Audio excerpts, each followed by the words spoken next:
어제하고 그저께는 이렇게 미세먼지도 많고 황사도 심해가지고 마치 묵시록적 환경이 된 것처럼 그랬는데, 오늘은 저의 설교의 제목처럼 따스한 햇살이 비치는 그런 주일 아침입니다.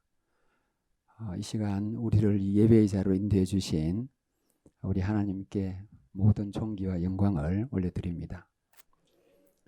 저는 서울 사랑의 교회나 또 목포 사랑의 교회는 설교를 여러 번 했습니다만은, 부산에 살고 있는데 부산 사랑의 교회는 오늘 처음 오게 되었는데, 부족한 사람을 이렇게 초청해 주신 우리 연부섭 담임 목사님, 그리고 당회의 장로님 모든 분들께 감사를 드립니다. 우리 옛말에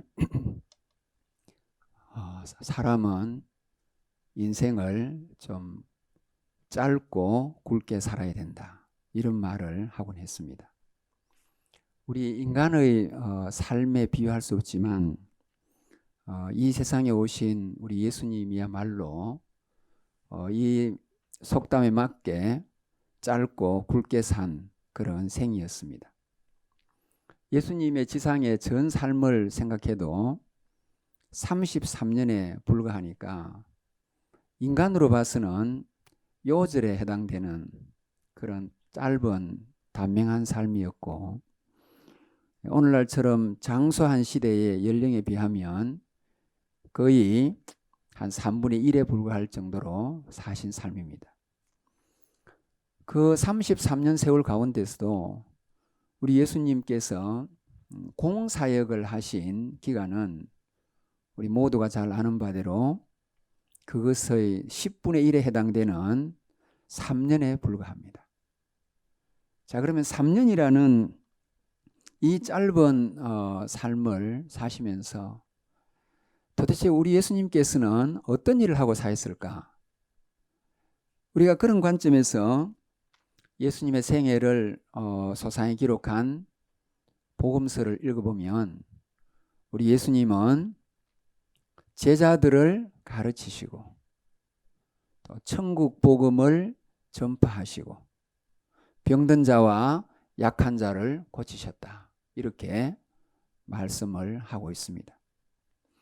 자, 우리 예수님의 이 사역은 한마디로 말하면 가르친 거니까 티칭, 전하신 것이니까 프리칭, 고치신 것이니까 힐링이고, 인간의 직업군으로 말하면 교사의 역할, 또 설교자나 선교사의 역할, 그리고 의사의 역할을 하셨습니다. 여러분, 이 세 가지 사역을 좀 더 가만히 들여다보면 그 중에서 고치신 것은 예수님의 평상 사역이 아니라, 사역을 하는 중에 그런 사람들을 만나면 능력을 베푸시고 치유하신 거기 때문에 그것은 예수님의 특별 사역이었습니다. 그러면은 예수님의 평상 사역은 무엇일까? 그것은 가르치고 전한 것입니다.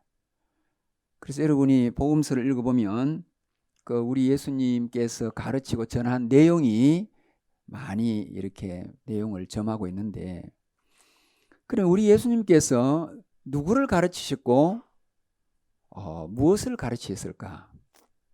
이렇게 보면 우리 예수님은 제자를 가르쳤습니다. 흔히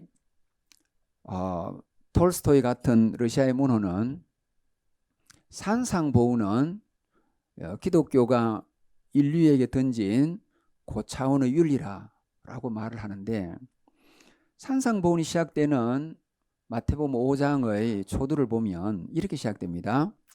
예수께서 무리를 보시고 산에 올라가 앉으시니 제자들이 나아온지라 입을 열어 가르쳐 가라사대 심령이 가는 자는 복이 있나니 천국이 저희 것이며. 이런 무슨 말입니까?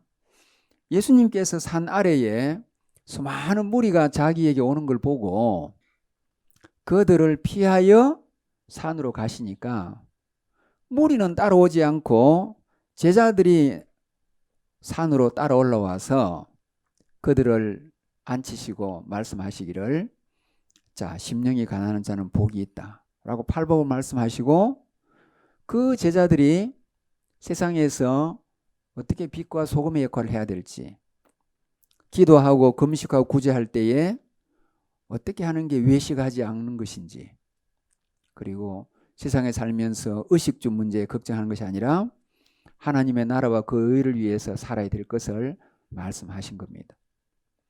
자, 다시 말씀드리면 성경에 나오는 어쩌면은 인류에게 그냥 던질 수 있는 일반적인 말씀 같은 산상보훈도 실제로는 일반인에 대해 던진 말씀이 아니라 예수님께서 자기를 따르는 제자들에게 주신 말씀이라.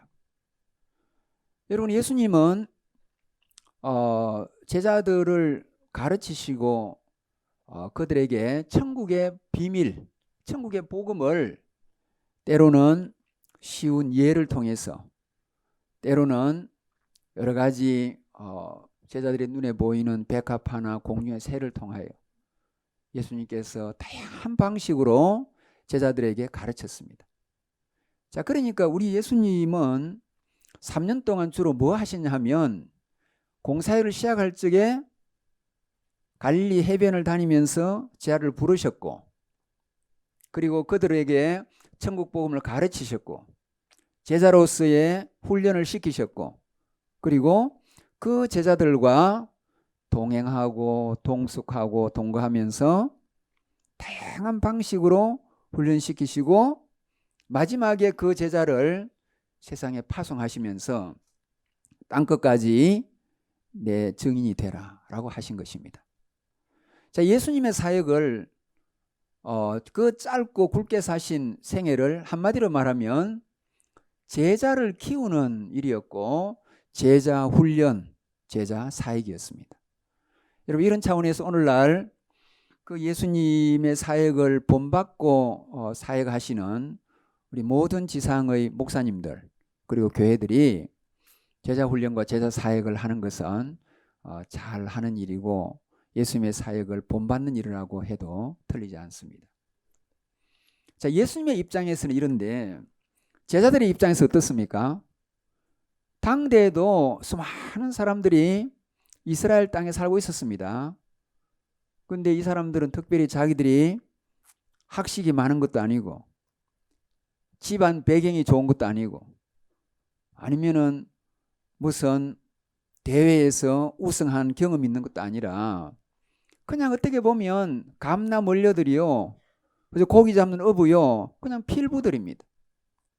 그런데 그런 특별한 특징이 없는 필부들이 예수님의 주권적인 선택을 통하여 제자로 부름받았으니까, 여러분, 그 영광, 그 기쁨은 말할 나위 없겠지요. 한번 생각해 보십시오. 가만히 두었으면 갈릴리 바닷가에서 고기나 잡고 부업이나 하면서 처자식 부양하고 살아갈 한낱 감나 멀려의 삶인데, 갈릴리 바다와 비교가 안 되는 세상이라는 광활한 바다에서 사람 낚는 어부가 되고 성경 기자가 되고, 그리고 복음을 위해서 평생을 살다가 순교자가 되고, 오고 오는 2000년의 긴 세월 동안 이렇게 성도들과 교회들 가운데서 그들이 존경받는 이름이 되도록 그렇게 바뀔 운명이라고 자기들이 어떻게 생각했겠습니까? 이렇게 여러분 부름받아서 제자들은 많은 훈련을 받았지만 아주 유감스럽게도 그 제자들의 훈련의 열매가 복음서에는 드러나지 않습니다. 여러분, 심지어 제자들이 자기들을 가르치고 훈련시킨 그 예수님의 정체성도 어쩌면 잘 몰라봤습니다. 자, 예를 제가 한두 가지 들면 이렇습니다.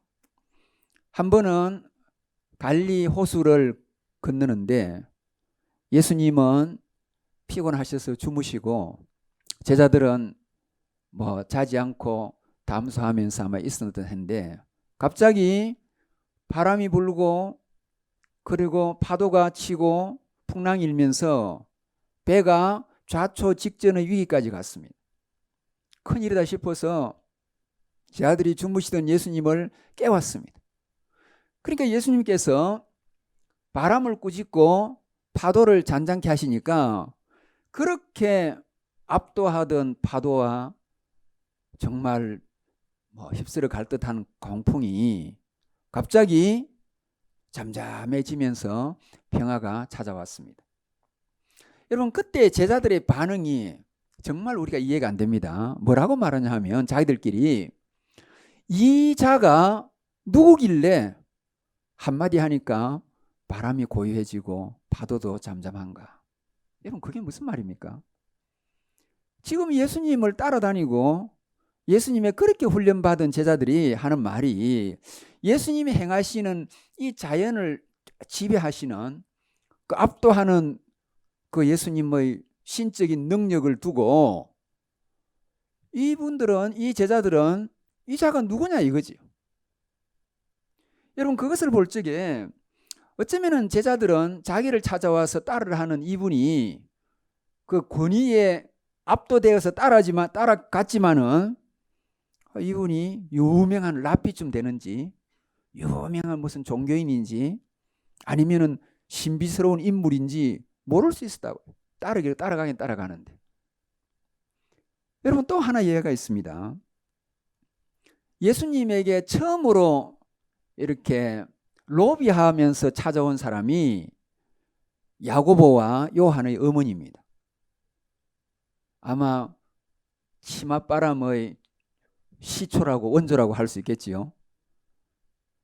예수님을 찾아가가지고 예수님께서 어느 권력의 자리에 이르시면 우리 요한이하고 야고보를 예수님의 좌우편에 좀 두시면 좋겠다고 청탁을 합니다.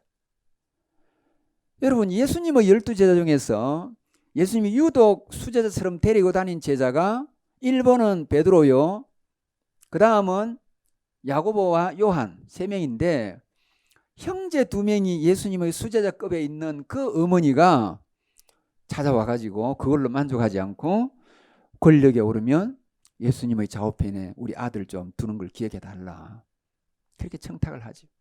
여러분, 여기서 뭘 알 수 있습니까?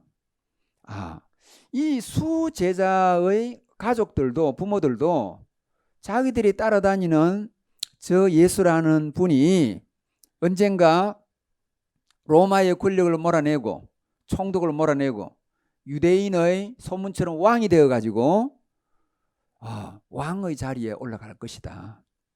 그 권력의 자리에 올라가는 것을 생각하고 자기 아들들에 대한 청탁을 하는 것입니다.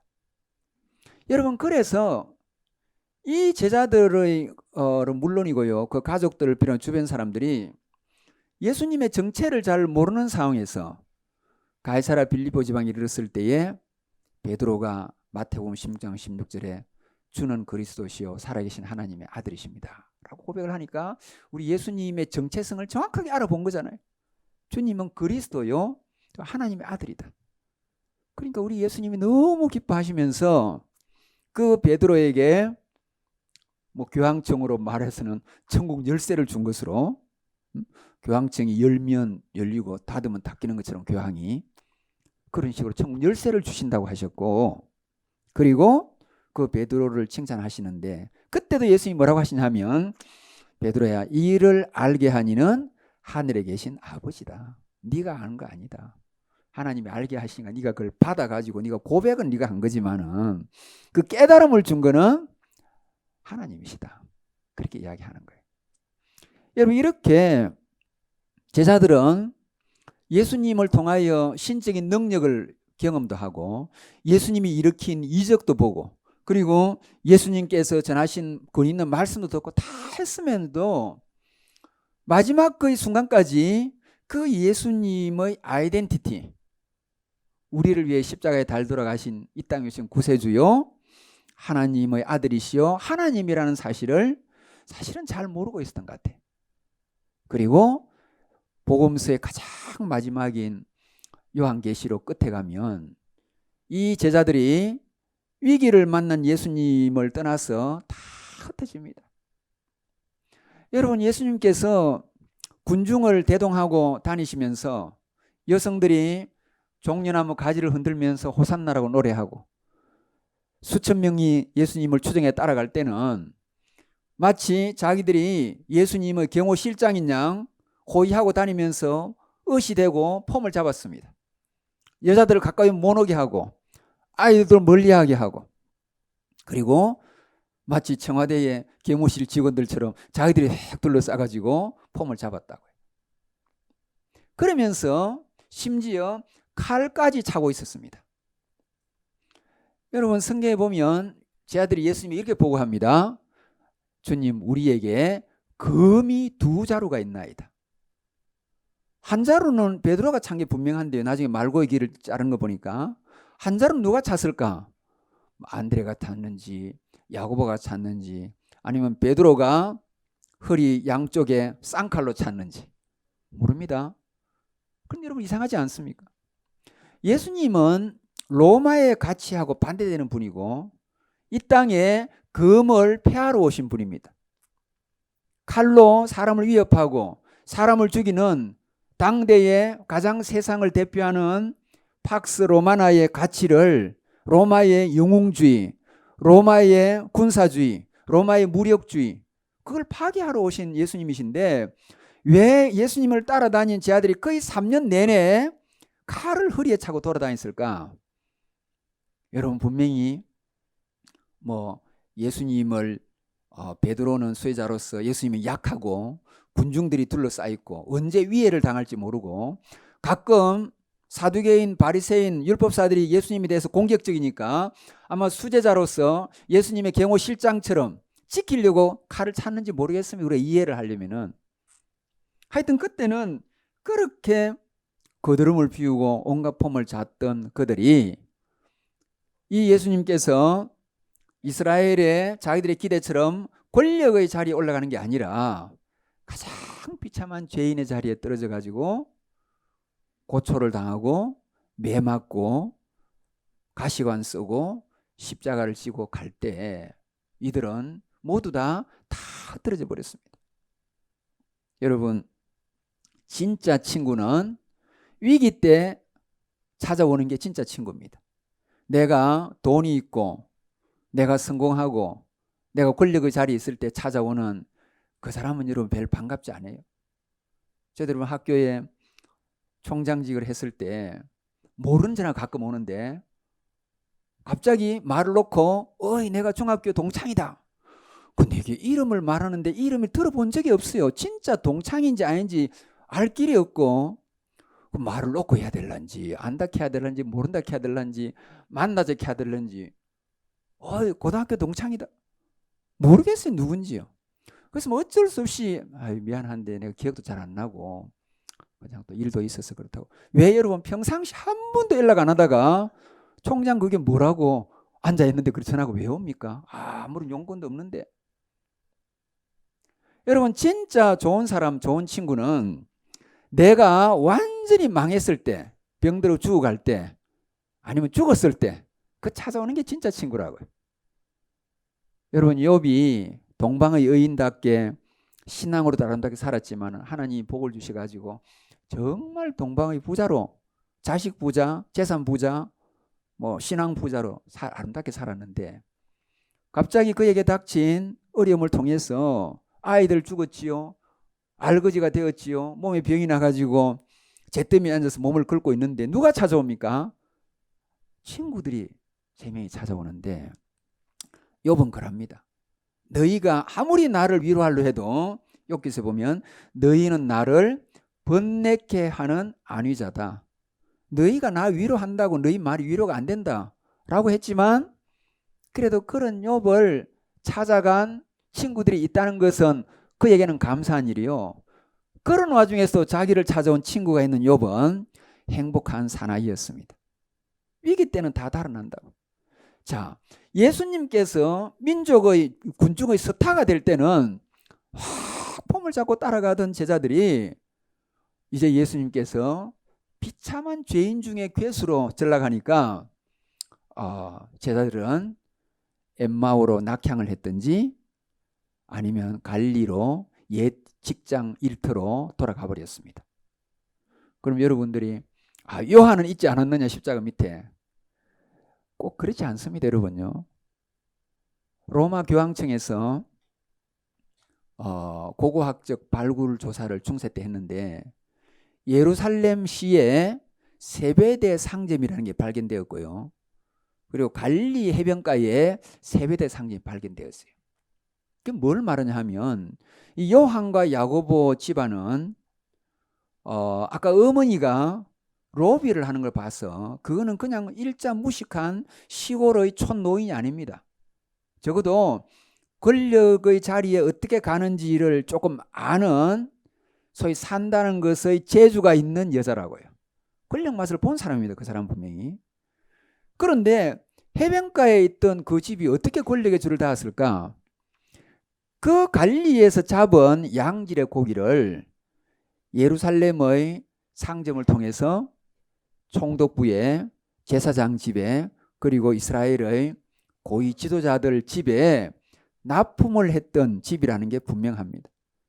그래서 그 고기를 납품하기 위해서 요한은 종종 드나들었겠지요, 거기에. 그래서 여러분들이 요한복음 읽어보면 요한은 예사로 그 권력의 그런 쪽에 스스럼 없이 관계하는 모습이 그 행간에 잘 드러납니다. 십자가 밑에 가도 베드로나 다른 사람은 체포되고 겁나는데 요한은 체포 겁내지 않을 수 있습니다. 뭐 이미 인간관계가 다 형성되어 있고 다 알기 때문에. 자, 하여튼 여러분, 제자들은 다 흩어지고 뿔뿔이 사라진 오합지졸들이었습니다.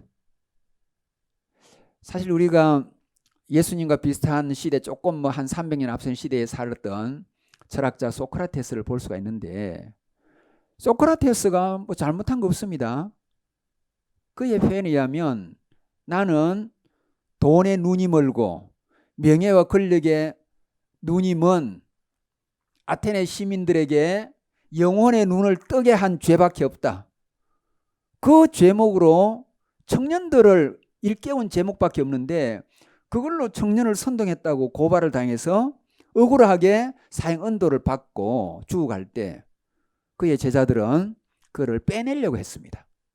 당시에는 뭐 간수에게 돈을 뇌물을 주고 또 다른 로비를 해가지고 뺄 수가 있었는 것 같은데 빼려고 했습니다. 자, 그것에 비해서 우리 예수님의 제자들은 지금 어떻게 하고 있습니까? 인간적으로 그 예수님을 빼내려고 하는 것도 없을 뿐 아니라 더 나아가가지고 아니면 오늘 우리처럼 모여서 베드로를 솔선으로 해서 합심기도, 금식기도, 통성기도라도 하는 게 맞는 태도 아니겠습니까?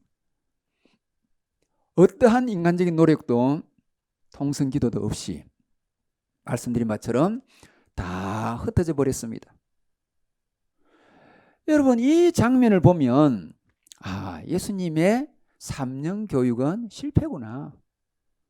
예수님의 제자 훈련이 아무리 예수님의 신적인 능력, 인간의 교사와 다른 최고의 교사로서의 교육 방법론, 그리고 자신이 내가 곧 진리했으니까 진리 자체이신 예수님, 내가 말씀이요, 예수님 말씀이니까 로고스이신 예수님이 아무리 전해봤자 그 제자들은 달라지지 않았다고요.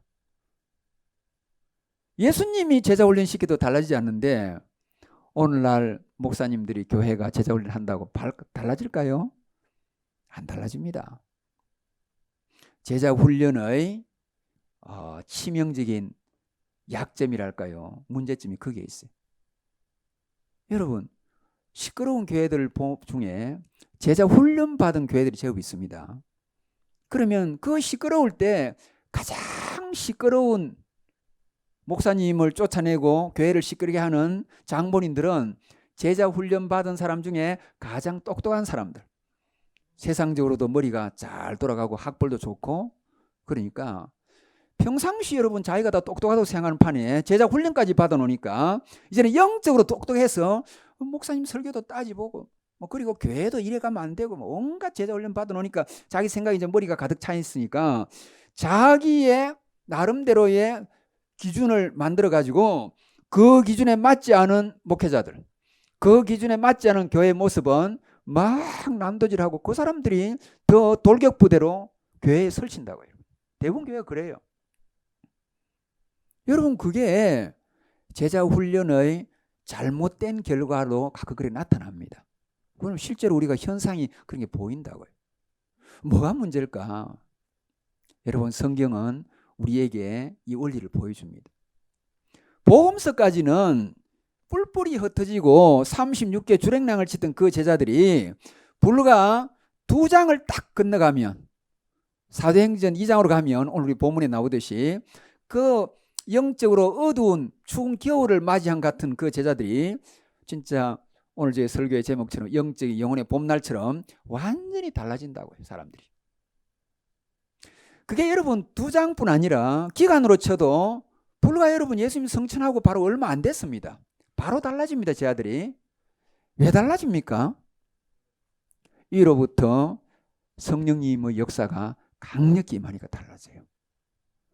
여러분, 이것이 매우 중요한 제자 훈련의 비밀입니다. 훈련만 시켜서 안 달라집니다.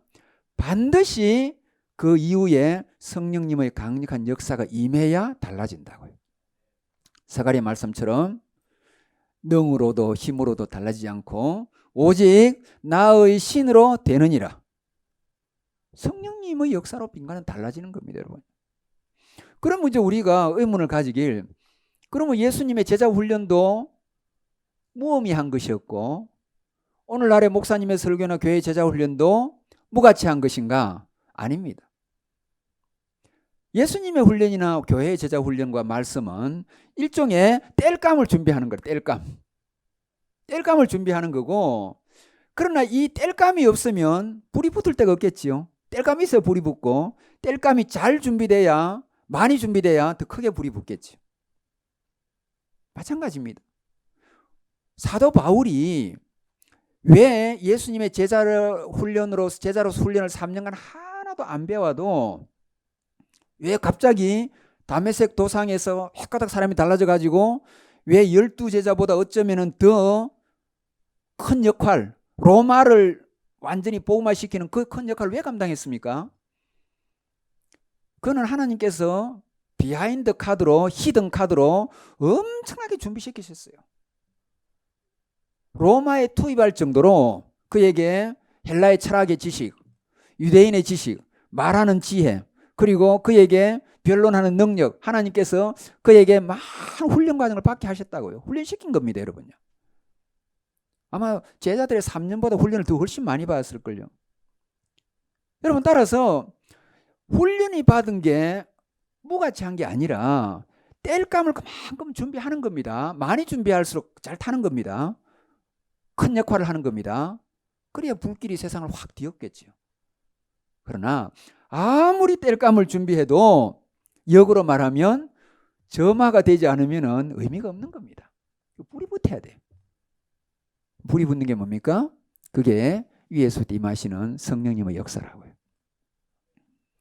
이걸 오늘날 우리식으로 이야기하면 전기 예를 들 수 있어요.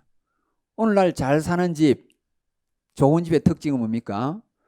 큰 벽면 텔레비전, 최신식 컴퓨터, 제일 좋은 스마트 여러분 전기밥솥, 제일 좋은 냉장고, 제일 좋은 무슨 여러분 집에 있는 온갖 가전제품이 고급 가전이 다 있는데 갑자기 정전이 탁 되었다. 그러면은 전기밥솥 하나도 안 돌아갈 뿐 아니라 우리의 그 좁은 실내를, 어두운 실내를 밝히는 불빛 하나도 없어진다고요. 마찬가지라고요. 오늘날 우리는 좋은 시대 만나가지고 좋은 교회, 좋은 훈련들 다 받고 훈련도 받았지요. 그리고 교양도 있지요. 학벌도 좋지요. 잘 드시가지고 다 젊고 건강하지요. 전부 다 젠틀맨들, 신사숙녀 여러분들입니다. 허대는 다 멀쩡합니다. 그런데 예수 믿는 사람이 그에게 성령의 역사가 없다. 그러면 그 쭉정입니다, 여러분. 무슨 의미가 있어요, 여러분? 그게요. 성령이 없는데 무슨 성령의 은사를 논하기도 전에 성령의 열매가 어디에 있으며 성령의 사람으로서 성령의 능력이 어디에 있으며 능력이 없으니까 어떻게 죄를 이기고 어떻게 이 세상에 들어온 강력한 유혹을 어떻게 이기며 그가 싸워서 어떻게 승리할 수 있습니까? 아니면 성령님이 보혜사인데 성령의 은혜와 보호하심이 없는데 어떻게 험한 세상에 안전하게 살아갈 수 있겠어요? 여러분, 성령님은 우리 가운데 강력하게 역사하셔야 우리가 이 세상을 살아갈 때 힘들지 않고 그 성령님의 은혜 가운데 살아가고 그 보호하신 가운데 지켜지고 그 성령, 우리의 삶을 살아갈 성령의 열매를 맺어가지고 우리가 헛된 열매, 세상의 욕망이나 죄의 열매를 맺는 게 아니라 하나님께 언젠가 들어갈 수 있는 열매를 맺는 거고, 그게 있어야 사랑부터 마지막 열매까지, 절제까지 많은 열매를 내 인격에서 맺을 수 있는 거지. 성령이 없이는 안 되는 겁니다. 그 성령님의 역할이 있어야 제자 훈련이 완성이 되는 겁니다. 이런 것을 한번 보십시오. 오늘날 장로교회들은 말씀으로 제자 훈련만 시키고요. 오순절 같은 순복음 운동들은 보면 성령만 강조해요. 둘 다 편향적인 겁니다. 균형이 잡혀야 돼요. 어떻게 해야 되느냐? 말씀을 통해 철저한 제자 훈련, 그 다음에 기도를 통한 성령의 충만한 역사, 같이 가야 되는 거예요. 하나만 하게 되면 말씀이 없는 성령, 자칫하면 거짓 영에 휘둘립니다. 이단들처럼 말씀이 순전하지 못하고 말씀이 가르치는 하나님의 영광까지 이르지 못하니까 계속 그냥 예수 믿고 복 받는 것만 강조한다고 그 사람들이에요. 성령 이야기해놓고도 삼박자 축복같이 예수 믿고 복 받는 것만 강조하지 하나님의 영광에 이르지 못하는 낮은 차원의 기독교에 머물고 있어요. 그런 사람들은. 반면에 우리 장로교는 어떻습니까? 말씀 강조하고 교리 강조하고 신학 강조하고 하는데 뜨거움이 없으니까, 뜨거움도 없고 열정도 없고 폭발적인 성장도 없고 강력한 기도 운동도 없고 그냥 맹송맹송하게 일을 하다 보니까 교회가 시끄럽고 말이지. 정치하는 그냥 관록만 쌓인 지도자들이 나오고 이렇다고요. 성경이 우리의 가르칩니다. 제자 훈련하고 그 다음에 성령 충만 받으라. 그것이 가르치는 거라고. 자, 그러면은 이 제자들이 성령 충만을 받고 어떻게 달라집니까? 제일 처음에 여러분 보시면은 베드로 같은 사람이 두려움이 사라져요. 담대해지잖아요. 완전한 두려움. 얼마나 겁을 집어먹어가지고 여종 앞에서도 예수님을 부인하기까지 예수님을 심지어 저주했다 그랬어요.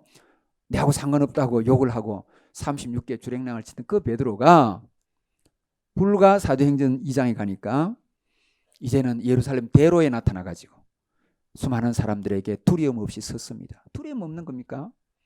말을 하는데 얼마나 말을 잘하는지 몰라요. 말만 잘합니까? 너무 말을 잘하니까 오늘 사람들이 놀래가지고 저 사람들이 갈릴리 사람이 아니냐 놀래서 그런 거예요. 그 말은 무슨 말이냐 하면 저는 저 지리산 덕유산 사이에 저 집이 있는데 와 저거 누가 저를 말하는데 저 지리산 촌놈 아니냐, 응? 저 거제 앞바다의 바다 사람 아니냐, 저 사람이 갈릴리 사람이 아니냐. 이 우리의 본문의 말은 사람들이 놀래가지고 저 학문이 없는 범인들, 배우지 못한 사람들, 갈릴리의 촌 사람들이 서울의 한복판에 서가지고 일장 연설을 하는데 말을 너무 잘하니까 사람들이 전부 다 경악을 한 겁니다. 저 어찌 된 거냐 이거지. 말만 잘합니까? 아닙니다. 말만 청산유수가 아니라 그 말에 파워가 있어가지고, 그것도 영적인 파워가 있어가지고 듣는 사람들의 마음을 감동을 시킬 뿐 아니라 듣는 사람들의 심령을 죄를 깨닫게 하고 회개하고 하나님께로 돌아오게 합니다. 하루에 3,000명, 심지어 하루에 5,000명. 한국교회가 빠르게 성장해도 뭐 세계 최고라 하는데 아닙니다. 예루살렘 교회 성장을 어찌 따라가겠습니까? 한 사람의 설교로 하루에 5,000명이 들어오는데 비교가 안 되는 거죠. 우리 한국교회 성장을 해봤자. 여러분, 이렇게 베드로가 그렇게 겁쟁이가 그렇게 달라졌다고요. 베드로가 뭘 했겠습니까? 고기 잡을 때 베드로는 분명히 욕질해서 욕 잘하잖아요. 욕질하고 그 다음에 베드로가 하는 것은 뭐 고기 잡으면 낚시질, 거물질, 칼질, 욕질, 성질 이런 거 부리던 사람 아닙니까? 네? 그런데 베드로가 갑자기 확 달라지니까 성령님을 통해서 그의 모든 약점이 강점으로 달라진다고요. 여러분이 무슨 꼴등을 한다, 그 성령님이 뒤로 돌아갔 이러면 여러분이 1등입니다. 성령이 그래 할 수 있어요. 성령 우리의 약점을 가지고도 강점을 만드실 수 있다고요. 무에서부터 유를 창조한 하나님이 아니 뭐 1등에서 꼴등 바꾸는 것 간단히 할 수 있는 거지. 성령 충만함으로 여러분의 섬김과 사역에 새 지평이 열리기를 바랍니다.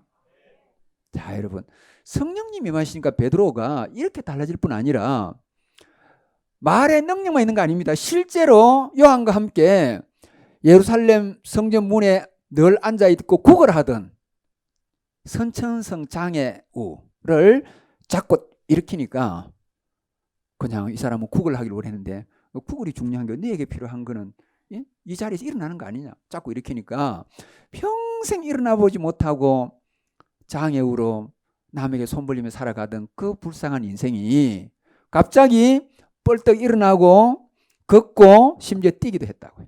능력의 종들이 된 겁니다. 이 도망가던 오합지졸들이 왜 말씀의 종, 능력의 종, 여러분 대단한 영적인 파워를 지녔습니까? 이런 뿐만 아닙니다. 이 사도행전에 보면 사람들이 성령을 받고 난 뒤에 자기 재산 다 팔아가지고 가져와가지고 이거 가난한 사람은 우리하고 다 나눠 씁시다 하고 다 들고 옵니다. 여러분 그래 하길 수 있겠습니까? 돈 어디 은행에 뭐 어디 금고에 조금 해가지고 이자 3% 주냐 4% 주냐 5% 주냐 따지면서 1% 좀 더 받으려고 아둥바둥하고 돈 그 전략하려고 그렇게 아둥바둥하고 살아온 우리 인생인데 여러분 갑자기 은혜 받았다고 돈 다 들고 가가지고 아이고 가난한 사람 우리 다 나눠 먹읍시다. 그래 하겠어요? 어렵잖아요, 여러분요. 우리가 솔직히 우리 자신을 돌아보면 아나니아 삽비라처럼 조금 가져가더라도 살짝 숨겨놓고 가져가려 안 그러겠어요? 우리는 여러분 하나님 앞에 정직하게 보면 아나니아 삽비라 욕할 수 없어요. 사실 그 죽어도 우리도 별 수 없는 존재라고요. 분명히 여러분이 한 10억 주기 있다. 그러면 한 5억을 살짝 땅에 숨겨놓고 아이고 내가 교회 직분자니까 5억만 가지고 이거 다 하고 가져가겠다. 이럴 수 있어요. 사람이니까. 그런데 다 내놓고 같이 쓰자. 이런 뿐만 아닙니다. 여러분 사도행전에 보면 변화에서 가장 중요한 변화가 모두가 마음이 하나가 되었어요. 여러분 인간이 사는 집단에 마음이 하나 되기가 너무 어려워요. 30년 40년 결혼생활 해봐도 부인과 남편 사이가 마음이 하나 되기 어렵습니다. 그리고 부모와 자식 간의 마음이 하나 되기 어렵습니다. 같은 당회원끼리 같은 성도끼리 마음이 하나 되기 어렵다고요. 그런데 여기는 성령이 전부 다 통제하니까 사람들이 성령의 뜻을 따르니까 성령 안에서 다 하나가 되는 겁니다. 얼마나 아름다운 공동체입니까? 그래서 이들이 하나님 앞에 놀랍게 달라지고 교회도 달라졌다고. 하나님 나라의 역사가 일어났습니다. 자, 그러면은 어떻게 성령을 받아야 되는가? 제가 오늘 그 비법을 몇 가지 말씀드리고 마무리하려고 합니다. 첫 번째로 성경이 이렇게 말합니다. 에베소서에 술 취하지 말라 이는 방탕한 것이니 오직 성령의 충만함을 받아라. 여러분 술 취하는 거하고 성령 충만을 감히 대조하고 있습니다. 왜 감히 대조할까요? 술 취하는 거하고 성령 충만을 대조하고 있는데 왜 대조할까요? 안 믿는 사람의 모든 문화는 술이 상징입니다. 여러분 안 믿는 사람들의 그 사람의 문화를 하나로 딱 말해 보십시오. 술. 모든 그 사람이 짓는 죄도 술 먹고 짓는 죄가 아마 통계로 봐서 70~80% 나올걸요. 술 먹고 갈지자 그런 거 없고 술 먹고 욕하고 술 먹고 음담패설하고 술 먹고 사람 때리고 술 먹고 음주운전하고 술 먹고 여자 성추행하고 술 먹고 여러분 심지어 사람을 죽이기까지도 하고 술김에 왜 그랬냐? 술김에 했다 이거죠. 여러분 안 믿는 사람의 모든 문화는 젊은 세대부터 국가 지도자들까지도 다 술 문화입니다. 국가 지도자를 만나면 뭐합니까? 건배 이랍니다. 그게 어디서 나온 문화입니까? 서양 사람도 건배, 동양 사람도 건배, 청와대도 건배, 북한의 지도자도 건배. 그러면 철없는 기자들, 기자 있으면 용서하십시오. 철없는 기자를 어쩐지 압니까? 그 술이 나폴레옹 몇 년 산, 북한의 백두산의 몇 년 산, 그게 뭐가 그리 중요합니까? 내가 기자라면 왜 우리는 술잔을 부딪혀야 하는가? 이렇게 글을 쓰겠어요. 얼마나 멋있어요. 왜 여러분은 맑은 정신으로 정치를 못하면서 왜 술 처먹고 정치하는 겁니까? 응? 할 수 있잖아요. 미국의 대통령도 짱, 러시아의 푸틴도 짱, 여러분 이게 전 세계에 미쳐 있어요. 이게 여러분 맑은 일을 생각해 보면 이거 뭐 하는 겁니까 사람들이? 술 좀 먹고 헬렐레 하면서 찬물을 차라리 마셔야지. 정신이 착 돌아오도록. 여러분 안 믿는 사람의 문화는 전부 술 문화예요. 그러니까 술을 문화하고 왜 성령을 지금 말하냐면 술을도 취해 놓으면 비정상이라. 근데 성령도 취해 놓으면 받으면 약간은 비정상처럼 보여 안 믿는 사람들. 그래서 사람들이 처음에 청접할 때 새 술에 취했다. 옛날 술을 취하면 저렇게는 안 하고 좀 다르게 되는 건데 지금 봐도 정상은 아니라 뭔가 지금 미친 건데 아 저거는 분명히 새로운 술인갑다. 이래서 새 술에 취했다고 말하는 거잖아요. 비정상이라고. 아니 하나님의 영이 들어가는데 뭐 정상이 되는 게 더 이상하지. 비정상 돼야지. 하나님의 영이 들어가는데 이 하나님 존재에게. 저는 여러분 독일에서 주로 유학을 했어요. 그런데 6년 제가 독일 유학, 영국도 유학도 하고 했는데 독일 사람들은 가장 많이 마시는 게 맥주입니다. 맥주. 그럼 늘 마셔요. 막. 맥주, 비어. 미네는 옥토버 페스트, 맥주 페스트예요. 그런데 그게 뭐가 있냐 하면 맥주에 알코올이 안 들어가는 맥주가 있는데 그걸 독일 말로 알코올 프라이에 비어라고 해요. 알코올이 안 들어간 맥주니까 우리 식으로 말하면 정확히 보리차입니다. 보리차. 그거는 마셔도 되잖아요. 보리차. 알코올이 안 들어간 거니까. 근데 저는 한 모금도 마신 적이 없어요. 왜 그런지 압니까? 이름이 맥주라서. 재수 없잖아. 내가 감히 어떻게 이름이 맥주를 내가 손을 잡아? 나는 그 술병 뚜껑도 안 잡는 사람인데 말이 됩니까? 저의 인생에서.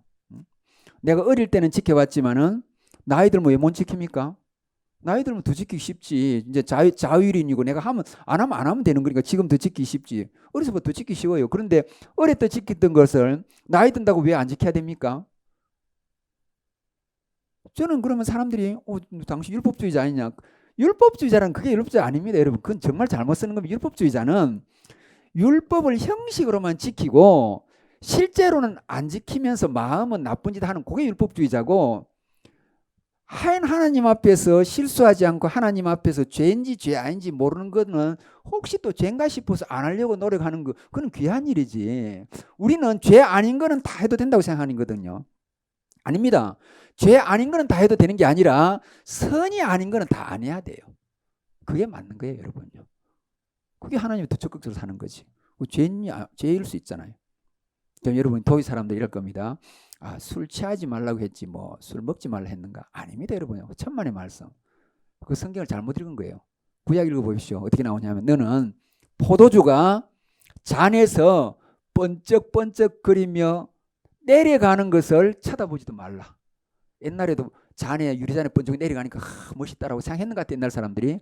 하나님 그거 쳐다보지 말라 그랬어요. 근데 먹기는 왜 먹어요 그걸 여러분? 요즘 서울에 가보면 이 교회 지도자들도 다 한 잔씩. 그때 내가 결혼식 같은 데 가보면 다 한 잔씩 하는데 내가 안 먹고 있으면 내 눈치를 딱 자꾸 봐. 그래서 제가 요즘은 그런데 결혼식 가도 그 지도자들 속에 안 앉습니다. 저 뒤에 안 믿는 사람 속에 앉아요. 왜냐하면 내가 가면 자꾸 내 눈치를 보니까 위선하죠. 위선. 속으로는 마시고 싶은데 내 눈치를 끌고 쳐다보고 마시고 싶은데 자꾸 이러고 있는 건데 그 위선하는 게 꼴 보기 싫어가지고 그냥 뒤에 앉은 거야 저는. 내가 잘났다는 거 아닙니다. 술은 안 믿는 사람의 특징이라. 그러면 여러분 술에 취하면 왜 성령에 안 들어가는가? 그게 뭔지 하면 무엇이 하나 미치면 그것이 나를 삼키거든요. 술이 나를 삼키는 거라.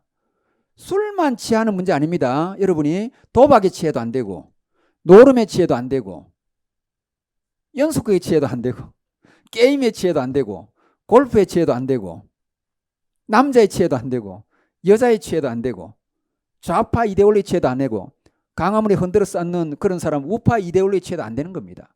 그건 하나님의 나라가 아닙니다. 여러분요. 하나님의 나라 운동하는 것은 하나님 외에 취하는 게 없어요. 지상에 무슨 절대가 어디 있습니까? 민주주의가 절대입니까? 아닙니다. 여러분요. 그거는요. 로마가 무너질 때 사람들이 기독교인들이 병상에 있던 어거스틴에게 물었어요. 선생님 이 기독교의 위대한 제국 로마가 무너집니다. 큰일입니다. 이방인이 쳐들어옵니다. 그때 어거스틴이 뭐 벌벌 떨었습니까? 아니래. 로마는 하나님의 나라는 아니다. 지상국가에 있을 때도 있고 없을 때도 있는데 그 나라가 뭐 이렇든 저렇든 그게 영원한 하나님 나라냐. 여러분 우리는요 국가 이데올로기 취해도 안 됩니다. 여러분요. 국가가 중요하지, 우리의 조국으로서. 그러나 그게 하나님 나라입니까, 어디? 아니라고, 여러분요. 하나님 나라는 그런 차원이 아니에요. 다른 차원이지. 그래서 우리가 지상에 살면서 뭐든지 취해 있으면은 그것이 우리의 영혼과 마음을 선점해버리기 때문에 성령이 못 들어간다. 이 시간 우리 가운데서 누구든지 무엇에 취한 것이 있다면, 얽매인 것이 있다면 자유케 되는 은혜가 있기를 주의 이름으로 축복합니다. 그래야 성령이 들어간다. 그 다음에 성령 받기 위해서는 철저히 겸손해야 돼. 근데 우리 사람이 교만하기 쉬운데, 교만은 우리 하나님이 가장 싫어하는 죄입니다. 성경에 이렇게 나옵니다. 교만하지 말라면 있는 게 아니라 하나님은 교만한 자를 대적하시느니라. 내가 교만하면 하나님하고 지금 맞짱 뜨자는 겁니다. 그 누가 이기겠습니까? 하나님하고 맞짱 떠가지고. 그런데 여러분, 그렇게 무서운 죄인데도 타락한 인간이 가장 범하기 쉬운 죄가 교만이라고요. 여러분, 사람 한번 지켜보십시오. 조금만 돈이 있어도 교만하고, 지위만 조금 올라가도 교만하고, 권력만 잡아도 교만하고, 연예인들 인기가 없으면 떨어지면 막 자살까지 하면서도 인기가 올라가면 뭐 자기가 스타가 된 것처럼 레드 카펫 밟고 온갖 이상한 의상 걸치고 막 화려해가지고 뭐 온갖 폼 다 잡는다고, 뭐 그냥 뭐 약간 꼴값 뜨는 것처럼 보이는데 온갖 폼 다 잡는다고. 자기 스타다 이거지. 뭐 스타면 스타지. 인기 때문에 그냥 기고만장합니다. 연예인들 한번 보십시오. 권력자들 기고만장하다고 다요. 심지어 여러분요, 교회 지도자들도 저는 많이 만나는데 조금 교회가 크면 클수록 교만이 조금 더 있어요. 어깨 힘이 조금 더 들어가. 1000명 모이는 사람은 눈에 힘이 들어가겠지요. 2000명은 어깨까지 힘이 들어가고, 10,000명 그럼 발걸음도 힘이 들어가. 이거는 그냥 막 그냥 가까이 하기도 거북한 당신. 이게 뭐 사람이 그리 살 게 뭐가 있어요, 여러분요. 네? 소박하게 그냥 있는 그대로 살아가야지. 그게 뭐 별거라고. 돈 조금 있다고, 조금 멋이 잘났다고. 인간이 얼마나 교만한지 모릅니다. 이런 문제는 어디에 있냐면 이겁니다. 교만은 단순한 윤리적인 덕의 문제가 아니라요, 그거는 삶을 살아가는 삶의 태도가 근본적으로 잘못된 겁니다. 뭐가 잘못됐을까? 그 사람들은 하나님 앞에 살아가는 코람 데오의 삶이 아니라 사람 앞에 살아가는 코람 호미니부스의 삶이에요. 사람 앞에 살아가요. 사람 시선 신경 쓰고 사람과 자기를 비교해가지고 그 사람보다 좀 못하면은 기가 죽고 비굴해져요. 기가 죽고 비굴해질 이유 없습니다. 그 사람보다 조금이라도 잘난 게 있다, 조금 예쁘다, 조금 돈 있다, 조금 권력이 있다, 학벌 좋다, 심지어 뭐 자기는 아니라도 자기 애가 잘 돼도 어른들도 교만하고, 자기 애는 별건데 며느리가 잘 들어왔다, 그것도 교만해지고, 사위 하나 뭐 검사나 무엇이 하나 뭐 되면 와 대단한 것처럼, 검사가 뭐 별건데 검사면 검사지. 그러니까 인간이 그렇게 교만하다고 여러분요. 얼마나 교만한지 모릅니다. 왜 교만이 뭐가 문제냐면 하나님 앞에 사는 게 아니라 사람 앞에 산다고. 하나님 앞에 살면 내가 못나도 비굴할 이유 없습니다. 하나님 도와주십시오. 기도하는 거지. 내가 잘나도 감히 하나님하고 누가 여러분 비교합니까? 사람 앞에 하나님을 믿는다고 하면서 하나님 앞에 안 살아가고 사람 앞에 살아가는 잘못된 신앙인의 모습이 교만으로 나타난다고요. 아니면 비굴로 나타나든지. 자, 그러면 왜 교만하면 하나님이 안 들어가 성령이 안 옵니까? 교만은 내 마음의 왕이 나의 에고 자아입니다. 자아가 내 마음의 왕이 되어 있을 때는 성령님이 여기 안 들어옵니다. 성령님이 오면 마음으로 오는 거지요. 왜 안 옵니까? 하나님은 어디 있으나 종으로는 안 가세요. 왕으로 가시죠. 어떻게 하나님이 종이 될 수 있습니까? 하나님이 오시려면 내가 왕의 자리를 내어놔야 된다고요. 그게 겸손한 겁니다. 겸손함으로 성령 충만하시기를 바랍니다. 이제 제가 간단하게 말하고 마치겠습니다. 그리고 우리 성령님을 받기 위해서는 회개해야 됩니다. 왜냐하면 성령은 깨끗게 하는 영, 영어로 보면 클리닝 스프릿만 아니라 클린 스프릿, 깨끗한 영이세요. 성령님은 누추한 데 안 갑니다. 누추한 데는 귀신이 들어갑니다. 그래서 여러분들 조심해야 되는 게, 막 분노에 차 있다, 귀신 들어갑니다. 조심하십시오. 분노 여러분 오래 가면 그 귀신이 들어간다고요. 그 다음에 너무 엄난하다, 귀신 들어갑니다. 귀신은 마음속에 더러운 것을 찾아다닌다고요. 돼지 같은 데 이런 데 들어간다고요. 그렇기 때문에 우리가 마음에 해가 질 때까지 분노 품으면 안 된다는 그겁니다. 여러분 너무 품으면 귀신 들어가요. 우리 요즘은 막 귀신이 역할이 작은데 옛날에는 그런 사람 귀신 들어가는 사람 많이 있었잖아요. 너무 억울하다. 근데 귀신 들어가. 그냥 빨리 잊고 그냥 편하게 행복하게 살고 성령이 우리 가운데 있게 해야지. 누추한 곳에는 성령이 떠나가고 들어옵니다. 그리고 여러분이 지금 성령님이 마음에 있는데 죄를 짓는다. 성령님을 고문하는 일이 내쫓는 일입니다. 그리고 마음에 죄가 있다. 성령님이 오시게 하려면은 죄를 회개해야 돼. 씻어내야 돼. 그래서 사도행전 2장 38절 베드로가 이렇게 말합니다. 잘 들으십시오. 너희가 회개하여 죄 사함을 받으라. 그리하면 성령을 선물로 주시리니. 여러분 회개함으로 성령 충만하기를 바랍니다. 마지막으로 성령 충만하기 위해서는 열심히 기도해야 돼요. 근데 사도행전의 모든 부분의 특징이 뭔지 압니까? 기도할 때 그 앞에 부사가 하나 붙는데 오로지라는 부사가 붙어요. 여러분 잘 보십시오. 오로지 기도에 힘쓰니라. 기도하니라도 아닙니다. 기도에 힘쓴다. 기도 앞에는 오로지. 성령 받기 위해서는 교회나 개인이 열심으로 기도에 집중해야 돼요. 그냥 이렇게 간단한 기도는 기도에 집중하고 올인해야 됩니다. 제가 여러분 요 가까운 고신대학의 총장 할 적에 제가 딱 되자마자 홍보하고 떠들고 뭐 제 얼굴 내밀고 그런 거 안 했어요, 여러분요. 내가 뭐 내 얼굴 내밀 필요는 없는 거고 하나님의 학교 이끌어 가시면 되는데 이 학교는 부산대학이나 동아대하고 달리 이거는 뭐 아이들이 어떤 애들이 도도는지 이름이 뭐 유명한지 아니면 그게 중요한 거 아니라 뭐 어디 뭐 베드로나 뭐 야고보나 뭐 요한은 이름이 있었습니까? 그 사람들이 어디 뭐 S대 출신들입니까? 하나님 나라 운동 그래 하는 거 아닙니다. 하나님 나라 운동하는 데는 대개 세상적으로는 존재감이 없는 사람들이 해요. 세상적으로 존재감 있는 로마의 제국에 누가 존재감 있는 사람이 하나님 나라 운동을 누가 합니까? 아무도 안 합니다. 세상에 존재감 있는 거 자랑할 필요 전혀 없어요. 하나님 나라에서는. 하나님 나라는 무명의 인사들이 주인공들이에요. 대부분 다. 누가 유명한 사람 누가 있습니까? 하나님 나라 운동에. 그런데 우리 고신대는 뭐 서울대니 부산대 정도는 수준은 안 되겠죠. 실력으로는. 그러나 이거는 그런 기관하고는 차원이 다른 거예요. 이는 하나님 나라의 인재를 키워내는 거야. 이렇든 저렇든. 하나님 나라의 인재를 키워내는 여러분 총신대도 마찬가지. 하나님 나라 일꾼을 키워내는 학교인데 이는 하나님 나라 운동입니다. 저는 그런 사고 완전히 철저히 있어요. 일반 대학과 아무 의미가 없어요. 저 사고에는요. 하나님 나라 운동인데 이거는요. 그래서 하나님 운동은 뭐 해야 됩니까? 기도부터 해야 돼. 기도. 그래서 제가 무척상 기도하러 여러분 어느 대학의 학생들이 총장하고 4년 내내 산기도 가는데 누가 있습니까? 토요일 날 애들 놀아야지. 4년 내에 한 번도 안 빠졌어요. 기도 운동 계속했어요. 그리고 그 기도원을 우리 고신대학 경건훈련으로 인수하고 지금 우리 학교 겁니다. 지금은. 그 제가 할 때 그 다 인수했어요. 그래서 지금 기도 운동 하도록 리모델링 시켜놨어요. 지금 해놨어요. 지금 여러분 한번 올라가 보시면 무척산에 거기는 그냥 걸어 올라가는 거예요.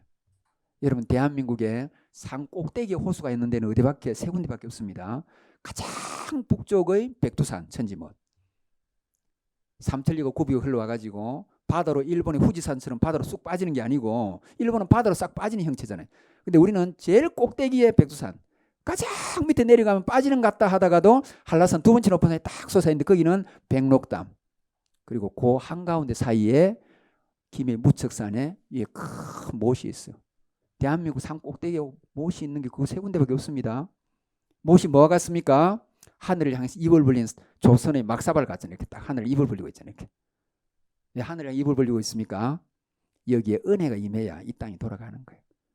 우리는 미국처럼 뭐 사람이 많은 것도 아니고 중국처럼 사람이 많은 것도 아니고 일본처럼 잘 사는 것도 아니고 러시아, 중국, 일본, 미국 다 포위되어 있는데 그런 세상에 건 없습니다. 작은 나라니까. 우리는 오로지 어떻게 살아가야 됩니까?